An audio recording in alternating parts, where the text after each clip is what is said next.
દૂધ સંજીવની યોજના હેઠળ 12,000 કરોડના ખર્ચે દૂધ પીવડાવ્યું છતાંય કુપોષણમાં ગુજરાત મોખરે છે।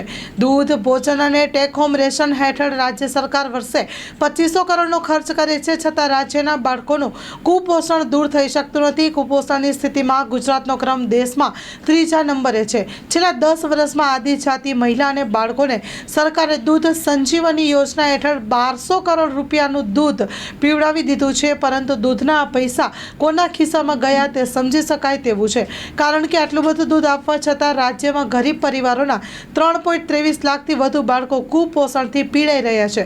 દૂધની યોજના આંગણવાડી કેન્દ્રના 6 માસથી 6 વર્ષના બાળકોને સપ્તાહમાં 5 દિવસ 100 ml અને સગર્ભા ધાત્રી માતાઓને સપ્તાહમાં 2 દિવસ 200 ml ફોર્ટિફાઈ ફ્લેવર્ડ મિલ્ક આપવામાં આવે છે।